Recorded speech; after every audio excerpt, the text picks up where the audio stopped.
I don't know about that.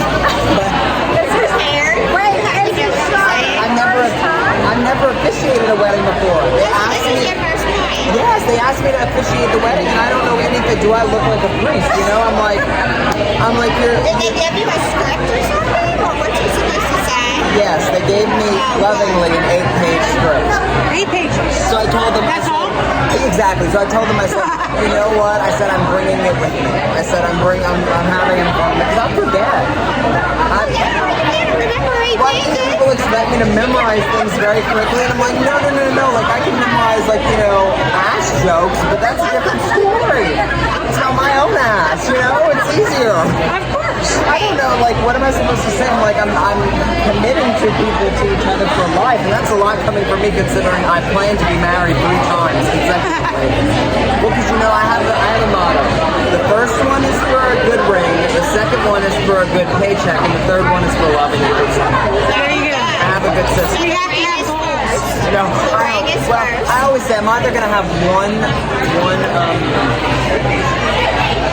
like really great marriage or 3 and I'm okay with that. I'm at peace. Let me get you some. One more. Look decent. I literally like dodged the weather. No. Okay, I look decent. Can I look into the camera? I didn't want to like look directly. Okay.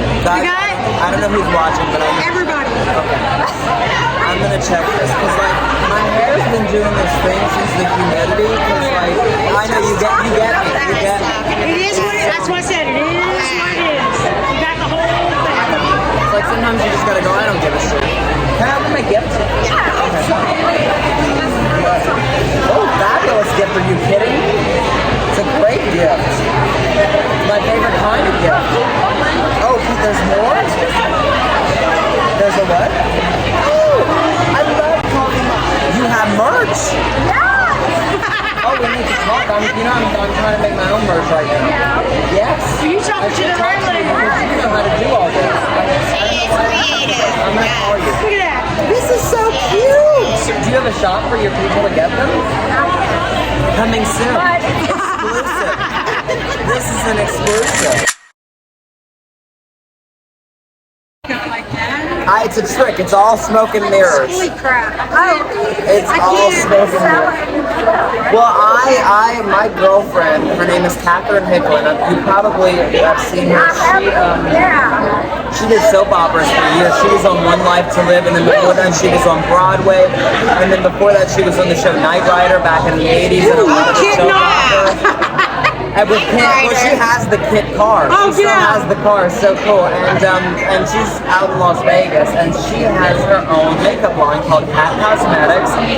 I swear to you, the best makeup money can buy for a fabulous price, and you can get it using the code SETHR20. You get 20% off. She sales all the time. She's really fabulous about that, and it's the best products in the world. So I'll hook you guys up for the info before we absolutely. It's the best products in the world. I'm liking it. Look at all red. Oh God, what is this? Looks fried cheese. Oh, you know you're in the South when there's fried cheese. Everything is fried. I've never been here before. Nobody really knows that because I lost a lot of weight recently, and everybody goes like, you know, how do you lose weight? But the truth is I still eat this kind of stuff. I love this stuff. Oh my God. Very little portions, and you know what? They say it's bad for you, but my thing is this. My health is all in check, and I don't feel bad, so I normally only eat 2 meals a day. I do about 2 meals a day, and then little snacks if I'm really hungry, but I normally don't get hungry. I'm not a hungry person, you know? My hunger hits in late at night, and that's my problem. It's like I could go all day without eating, and then it's like all of a sudden the sun goes down, and I feel like I'm starving. And it's really not good to be late at night. You know, that's the sad part. But I have a thing that I do, and now occasionally I break that. Like last night, I had to eat a late dinner. I had a show. I get home at 11:30. I have to eat at 11:30. So I just try to eat light when I eat late at night. But what I normally do if it's a normal night or even a night that I get off, like last night I had a late show that went till about 11. But if I have a show that ends around 9, as long as it's before 10 o'clock, like normally they say you're pretty good as far as your clock is considered, I will eat the biggest meal in the world. Because I don't eat all day. You know, I eat a very large breakfast or a large brunch kind of every time. And then for the most of the day, I'm so busy that, you know, a smoothie is normally what gets me through the day if I need something, you know. Well, so I do the whole show barefoot. It was Halloween. I need to put it in a picture right here.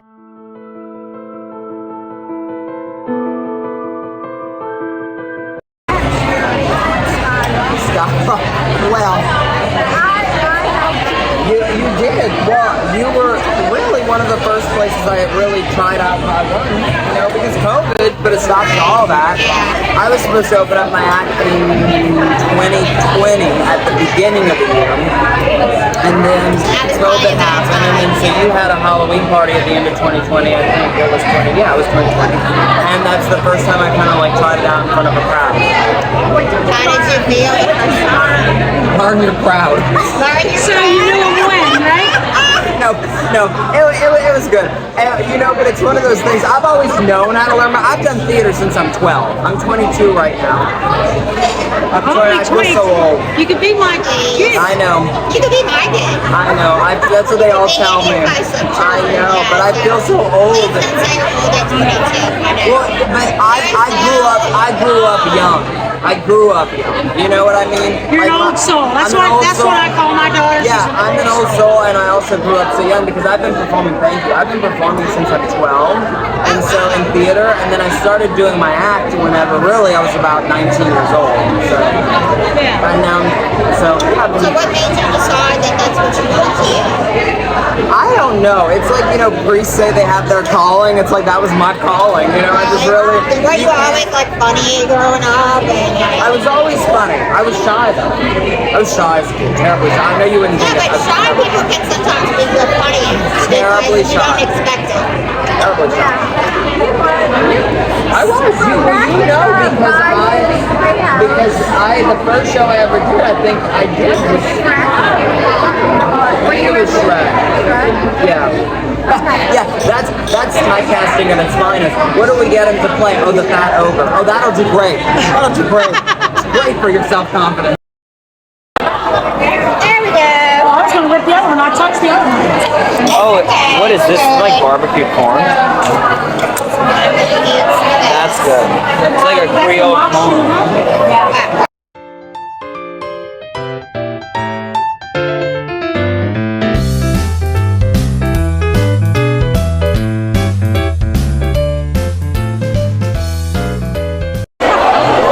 Okay, hope you can hear me. So I don't know DJ Red, but like I was saying, we work together. I'll put quotes on it because he'll say work together. We never work together, but I thought we were working together because what I used to do when I went to E.D. White in high school is I used to host I did morning announcements and I used to host the pep rallies. I was the Ellen of the Catholics, and so. And so I used to host the pep rallies, and that's kind of really where I started my early like stand-up comedy bits. Because in between the announcements, they asked me to write bits. I mean, that got reviewed and reviewed and reviewed. I got so many jokes that got booted off, you know. But one time he was at an E.D. White pep rally, and the only way he would remember is because I was it was a rock and roll pep rally, and I came dressed as Elvis Presley in like a jumpsuit. I mean, not with the wig, but I came in an Elvis jumpsuit. And when the spotlight hit me out, it was a white jumpsuit. I was wearing black underwear, so you could see. They didn't like that. But the football players did. But the school didn't. And you could, I have a picture of that somewhere. I'll have to send it to you. but you can see the outline of my underwear in that outfit. And he came on and he did a little bit for them, and I did a little bit with him. It was very short, but that's the only time I've ever met him too. We never worked together any other time. Yeah, and we never worked together any other time. I know who he is. He does those brilliant parody videos. They're so fun. Should be on Saturday Night Live. He does the parodies, and he's just so fun. Well, it's on the dream list. Yeah. It's on the bucket list. I think so. It's on the bucket list. This is so fun. I love this. I love this. I love doing this stuff. Like my friends do podcasts and everything, and so I love doing podcasts. I would never host one because a friend of mine gave me a good advice, and she said, if you're the entertainer, don't. It's like, meaning if you're the singer, if you're the comedian, don't be the host. Which I don't necessarily agree with fully, because I have a lot of comedian friends that are fabulous hosts of podcasts. But for me, I agree, because I don't know that I would, because people tell me, oh, you should do a podcast. And I'm like, what am I going to talk about? You know what I mean? I don't think I have that much to talk about, but then you put me here and we'll be here for 5 hours. I'm better when people ask me questions. When I started entertaining, I was 12. It was at this little place in Maque called the Bayou Playhouse. It literally looks like a tiny little shack on the bayou. It's so adorable. Well, it's not there anymore. The hurricane took it. Much like everything else. Well, it didn't take it. No, I don't. I have a saying, and that's that nothing is permanent, and that's, and it's an unfortunate truth. And it did a good time while I was there. I was there for 15, 16 somewhat years, but after COVID hit, and it's a tiny theater, so they couldn't fit people in the theater, and then the hurricane hit, and it really gutted the theater. I mean, at the end of the day, they would literally have to not even gut it to the studs and rebuild the outside just as much as the inside at this point. So, and I passed by it the other day, and there's like a little deck, so I went on the deck and I looked inside. And, she's tired, she's done. She did a good run, but she did a good run for me. That's where I started. Shrek, I played an ogre. That was my first time over school. I played an ogre. It was a very confident building. Oh, you have to give us a snippet. A snippet. I can't even remember. I'll send you the DVD and put it on there. It's all off my land and back where you came from.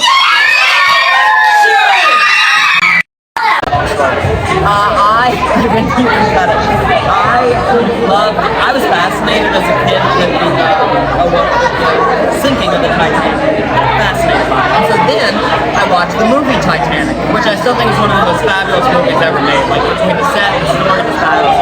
But there's a character in the Titanic played by Kathy Bates, the unsinkable Molly Brown. And I just so happen to have family in Denver, which is where it was a real life person where she's from, right? And so she has a mansion in Denver that you can go tour to this day. She's a survivor of the Titanic, and she kind of saved people out of the water, pulled them in from lifeboats, but she was a rich lady, so it was kind of a story, And she was a heroine, And but they made a movie about her back in the 60s with Debbie Reynolds. It's called The Unsinkable Molly Brown. It's a musical.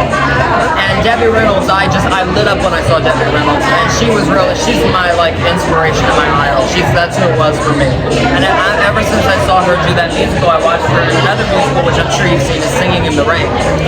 And then I was just fascinated by it. I was mesmerized. So I loved old Hollywood, and that just really mesmerized me. And ever since then, I was like, I want to do that, which is so funny because I've done more stage work than I've done film work at this point, but I want to do film work in the future, Oh yeah, I've done a lot of short films, and I've done 1 or 2 features, small parts, but 1 or 2 features. One of them is called, oh god. They were small parts. One of them, oh Jesus. Name of it. I was not a bit long ago, and I was 19, and I was not a big part. It was not a bit, it was like one line in a bar. So I don't remember. I think I'll get back to you. It's on my IMDb credits. Somebody put me on an IMDb. Let's look it up. Where's my phone? I like a movie because you can perfect it. You can keep doing the takes over and over and over, and I love that because part of me is kind of a perfectionist, but then another part of me kind of loves to just let go and whatever happens live, happens live. I just remember the name. I didn't even have to see it, so there you go. It's called Random Access View. Random Access View. And I had 2 lines in it. Okay. I had 2 lines in it. It's an independent film that a friend of mine did, and I had 2 lines in it. I played somebody's boy. That was fun. And then another one I did that just came up with that was this year. It's a short film, but it won the UNO Film Festival for Best Film. So I was thrilled. I didn't get to go over there and see it, but they told me because I was doing a show and they premiered it. But it's called Sword Point, and it's so much fun because it's like a kind of like comedy, which I love, physical comedy on screen. And so, because I love Lucille Ball girl, I love Lucille Ball, and so that physical comedy to it, I just love that. And it was about we were in a gas station and we're held up, but not by gunpoint, by sword point. And so it's so funny. It's just this cute little comedy type like short film. It's so funny, and I had a blast doing that. And I did that early in theater and film arts, and I really learned a lot. I learned a lot in college, and more than just the knowledge of what I learned in college, I learned a lot about life in college. That's what the fun part about college is. I met people, I got to, because when I moved to New Orleans, I knew no one, like literally not a single soul. And I was very lucky because I got to UNO, it's Robichaux College, University of New Orleans, shout out, alma mater. And so then what happened was, I met an old girlfriend who I went to high school with, but she left high school, right? And so she came to New Orleans, so then we rekindled things. So I had one friend, but then I met some other people, and it was really nice because, these are people who showed me like what it was to go party out in the city and have fun, and this is all pre-COVID. So it was the college experience. I really, and I was doing shows in college on stage, but I wasn't, I wasn't doing my act yet, so I wasn't as busy as I am now. So it was really kind of, because the last 2 years of college for me, I didn't really do the college experience. I more worked. But the first 2 years, I kind of got the college experience. And it was fun because I never really got the high school experience per se. Because whenever I finished school, I go straight to a rehearsal for a show. So I never, I was doing, I think between the age of 12 and 19, I did 25 stage productions. So, it's exhausting. No, but it was fun. It was fun. And plus, what I do right now is really, it's a Vegas show. I had to go through a lot of heartbreak, both personally and professionally, a lot of it personally, because you let people in, and unfortunately, and even if there are people who do have good intentions, sometimes, they always say there's that ego has a good and a bad side to it. And that bad side just kind of gets the best of you, and they, so yeah, I learned a lot of that. But at the end of the day, what I also learned is, people can say whatever they want. You have to be authentically yourself, because if you're not, you're gonna be miserable. Whether you know it or not. I know people who don't know they're miserable, but I look at them and I'm like, it shows. It shows. My girlfriend has a saying, and I don't want to screw it up, but what is it she always says? She says to me, before 30, your face is the face you're born with, and it's the face you want people to see. After you're 30, life takes over, and it's the face that you feel, and your face shows your emotions, whether you know it or not. If you're tired inside, you're going to start to look tired. So I just think you have to be authentically you, and it's not easy. It's not easy at all, but it's a lot easier. I always say there's a price to pay for being authentically you, but it's a lot cheaper than the price you have to pay for not being authentically yourself. A lot better deal to pay. Because, I've done the show that I do, my acts that I do, which is like Vegas. It's a Vegas type show, I call it. Even though I've never done it in Vegas, it's very Vegas. It's over the top. It's fabulous. It's I do singing, stand up, impressions, all in sequence and heels, and it's very fun. But the thing is it's very much authentically me. You know, it's not really, and people, and I've seen it. You know, people try to put you in a box. They're like, oh, well, it's this or it's that. I'm like, no, it's just my show. I don't know how else to explain it. And it's not, nothing is more gratifying to me kind of when you win them over at the end, people who were kind of like naysayers, because when I did it at Thibodeau, or when I've done it near my hometown, which I did recently for an event that, you know, I was saying a country club that hosted me for, you know, you just look at those straight men in the audience, and some of them love it, and then some of them are just kind of like so petrified when I first walk on the stage. They're like, what the hell am I looking at? But then it's funny, because after the show, they're like, wanting to take pictures with you, and they're like, you were so good, you know, and so it's very gratifying. It is. It's an acquired taste. I was going to say, the haircut on New Orleans. Oh God, it's a different world. But you know what? But it's funny because New Orleans is different. I traveled, you know, a lot of places. New Orleans is a different world from every other place as well.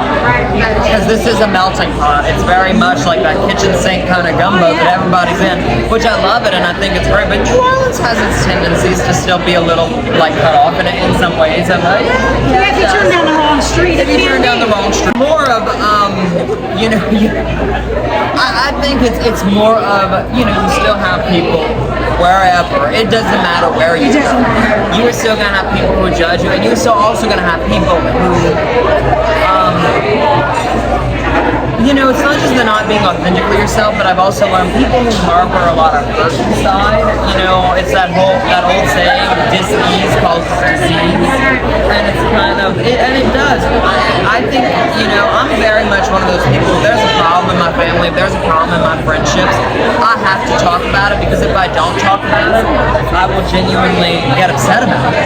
Where I grew up, I'm very grateful for where I grew up, because what people don't, I think, misjudge about a lot of the South is, I think nowadays in this world we live in, people automatically go, oh, well, it's the South, so everybody's very judgmental and not accepting. And yes, there's a lot of that, but I'm grateful because I come from a small town that I wasn't raised in a big city, because I don't know, there's just this sense about it. It's kind of like any small town.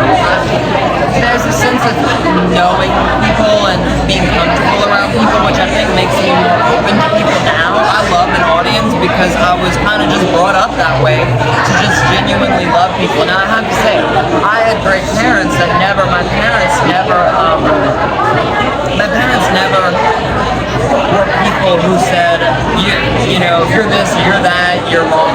That was never how my parents were. I mean, we've had our instances sometimes, but it's never been this, it's never been a you can't love people who they are. You know, and so I've never had any instance, I've never understood it. Oh yeah, they've been real great with it. I mean, you know, I don't think, you know, my dad, it's so funny because I come from a small town, right? And so it's this whole small town thing. You know, I grew up on the bayou, literally, because my dad is a charter fisherman, and my grandfather was the first charter fisherman in that South Bayou area. And like back in the 50s and 60s. And so then I went into show business, so it was kind of like a hooker, you know? It was kind of like, you know, I looked like I was going into this land of sin for a hot second. Because my dad, it's hilarious. My dad, when I was in shows and acting, when I started doing my own show, he's like, why don't you just be a great actor? You know, it was kind of like I was downgrading myself. I think he always had the confidence in me that I'd be like this Shakespearean, like Meryl Streep actor, which I think I'm a fine actor, but you know, I'm just so bubbly when I'm my own person and I'm me. You know, I'm my own little entity, I guess. I don't know, but my dad, but you know, he has come to an acquired taste. We've come to a nice accommodation with it, and he's really supportive of it now. And my mom has always been supportive of it. My mom, I'll never forget what she told me. My mom, 2 days before I ever opened up my act, which actually funny, we're here at the Flamingo A-Go-Go. I opened up my act just down the street here at a little place called the Ugly Dog Saloon. And it's, I know, right? And it's like I come from Cutoff, I open my act at the Ugly Dog Saloon. Me and names, it's a funny thing. I have so many interesting names that surround my life. But and it was such a cute little venue to open it. But my mom, the day before I did, she goes, you know, it takes a lot of balls to do what you're doing. I'm like, thanks, that's it. But she said it in a way like, you know, like, are you sure you want to do this? And it's like, that's encouraging. But no, she's been great. She really was. And I've had a lot of support, but like I said, I think it comes with me because I have no prejudgmental notion of anybody. I don't judge a book by its cover ever. And so I think in turn, because I put that energy out there, I'm big on what you put out, you get back. Nobody really does that with me. Some people do, but I think the moment that they sit down and talk to me, they'll find that, you know, I'm just as real as my day's off. I don't have a day off. I don't relax. Nothing. I don't. No.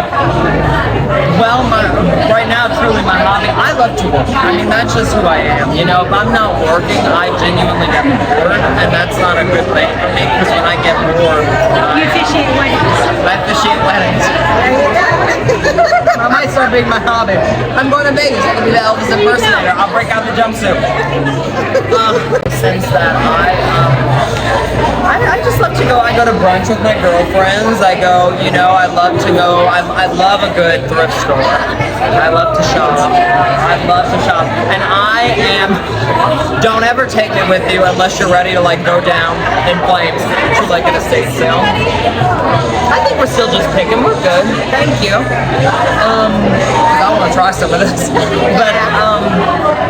But I like don't ever take me like to the French market here, which is where like it's just shops of you know, kind of thrift stuff. But don't ever take me because I will work out a deal to the last. Me and a guy literally were like not arguing, but like had both of our hands on the same jewelry box and we're offering different prices to the guy the other day. It was hilarious. I won, but then you definitely need to go. well, I wanted it. You know, it's like I work hard for it, so but I love doing that kind of stuff, and I really love traveling. Traveling's my favorite thing to do. But traveling in hand for me, I love to travel and work too. So it's kind of like, I mean, when you love what you do, that's kind of the interesting thing about being in any kind of an artistic form is whether you're a painter, whether you're a designer, whether you're, you know, a singer and a comedian, whether you're an actor, whatever the case is, you kind of get to take the work with you anywhere you go. So it's very, I'm trying to think of the word, it's very just, I don't know, it's fun. It's fun. It's hard. It is hard work. I mean, but it's worth it. You know, it's a blessing. It's a huge blessing. It is, because that doesn't always happen. And No. people are lost. And I'm very blessed. So an advocate for that is a good thing, and you are an advocate for that. Well, I try to be. I mean, you know, I've had people, you know, and that's what I was saying earlier about people who unfortunately have been hurt so much. A lot of times they can take that hurt out on people who are just trying to be there. That's where bigotry comes from. Well, their own self, not feeling comfortable. Well, it's their self-stuff, and it's just as simple as, you know, they don't feel, I think it's important for everybody to feel loved, and I think, you know, a friend of mine has a saying, I know I can say that because a lot of my friends have sayings, but I take it in, I'm one of those people, I love to listen to them. Get you who you are. Right, and I kind of take all that, I'm a sponge, I soak it all up, I'm very absorbent, and I love to soak things up. But she told me one time, she said, all you need really is one person to support you. Right. One person to say, I believe in you and mean it, and you can do anything. And I believe that, I really do, and I have a lot of people, so I'm very blessed in that way, but it wasn't always that way. You know, I started out, you know, my family supported me, but I can tell you, and even some still tell me, like, are you sure you want to do this? It's a hard journey. Are you sure you don't have a plan B? You better be sure, you better. But it's out of a place of love, though, and not. It's out of a place of love, but, you know, I think, I read this in a book the other day, and it said, oh God, it was a saying, it said, encouragement does much. No. Criticism does much, encouragement does everything. And so I think it's very important to it's all that whole it's not what you say, it's how you say it. And so it's very important for when people tell you something to say it in an encouraging way. Because I think that's how a lot of situations can get misconstrued, and then a lot of people can get hurt by certain things that other people say. Oh, someone's getting married. Someone's getting married. Well, I hope she's getting married. We have an officiator right here. Well, I hope she's getting married, because if she's pregnant, I hate to say it, she's drinking a little too much. So I hope that's what they're celebrating. Out there, between friends and then just comedians that I've done shows with here that live in Las Vegas. So I'm not worried about it, I thought in New York, also it's so expensive. I have friends in New York who I admire them for it. When you live in the little close quarters and you're paying $1,200 a month for a bathroom and a hot plate and a bed, and it's like I don't know that I don't know. That's not where I kind of follow my gut. I'm not religious so much as I say I'm spiritual, and I just kind of let God and the universe kind of take me where I need to go, and it's really calling me towards Las Vegas. So I'm just kind of gonna go with that there. And I have really good friends there. That's also the thing that pays. I have friends in California and I have friends in New York, but I have friends like I call them flat tire friends. Those people that if you're in a bind and you can call and they'll somehow help you out of it. So it's really good when you have those kind of friends. So the people you trust. You know me since tiny. I wasn't tiny. I was bad as a child, but young.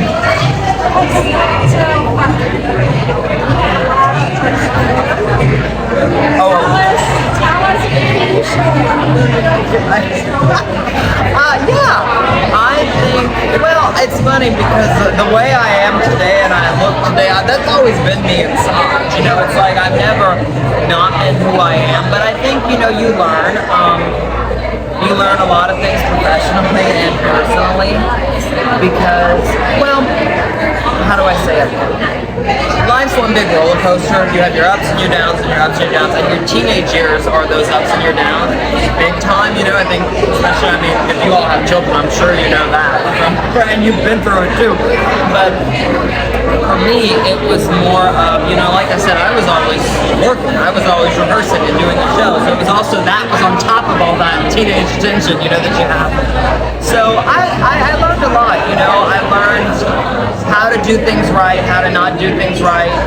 And then personally, I learned who to trust and who not to trust. You find that whenever you're authentic in who you are, people cling to you, I think, because, and I say this very humbly, I'm very grateful that a lot of people have taken to me, but sometimes you have to learn that sometimes just people's intentions aren't always good, and sometimes that they can really suck the life out of you, so to say. They're energy vampires, what I call them. They're energy vampires, and but then you have your people that, like I said, those flat tire friends that you meet, and it's like you've known them forever, and then you don't see them in forever. You pick up where you left off, and those are the people who really you gotta just hang around. So I learned that was a big part of it. I learned who to let in, so to speak, and who to not let in. Because I'm such a loving person. I just want to let everybody in, and so it's very hard when you have to learn boundaries. Saying no, that's what I learned. Saying no. That's a very powerful word.